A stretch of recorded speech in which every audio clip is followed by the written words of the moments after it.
சின்ன வயசுலேருந்தே பிறந்த நாள்னா காலையில் எந்திரிச்சு அம்மா நல்லா தலைக்கு எண்ணெய் வச்சு குளிக்க வச்சுட்டு புது ட்ரெஸ்ஸில் மஞ்சள்லாம் தடவி கொடுப்பாங்க. ஒரு பிளேட்டில் சாக்லேட் போட்டு கொடுத்துட்டு எல்லாருக்கும் கொடுத்துட்டு வர சொல்லி சொல்லுவாங்க. அப்படி தான் ஒரு பிறந்த நாளும் போகும். நினைவு தெரிஞ்சதுக்கப்புறம் அண்ணா ஒரு பர்த்டே விடாமல் நைட்டு 12 அவங்க ஃப்ரெண்ட்ஸ் எல்லாம் கூட்டிகிட்டு வந்து கேக் கட் பண்ணுவாங்க. மேரேஜ் முன்னாடி வரைக்கும் பிறந்த நாள் இப்படி தான் போச்சு. ஆஃப்டர் மேரேஜ் நிறைய எக்ஸ்பெக்டேஷன்ஸ் இருந்தது.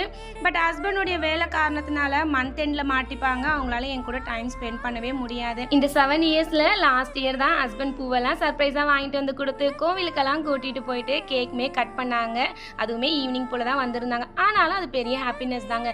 அதனால தான் கண்ணு பட்டுருச்சு போல். இந்த இயர் அவங்களால என் கூட இருக்க முடியல. காலையில் போனவங்க நைட்டு 1 மணிக்கு தான் வந்திருந்தாங்க. பட் இங்கே இருக்க என்னோட ஃப்ரெண்ட்ஸு சர்ப்ரைஸாக எனக்கு கேக்கெல்லாம் வாங்கிட்டு வந்து கட் பண்ணாங்க. கண்டிப்பாக வார்த்தைகளால் இந்த ஹாப்பினஸை என்னால் சொல்லவே முடியாது. அந்த அளவுக்கு ஹாப்பியாக இருந்தேன். ஹஸ்பண்ட் இல்லைங்கிறது மட்டும்தான் கஷ்டமாக இருந்தது. இருந்தாலும் தேங்க்யூ டியர்ஸ்.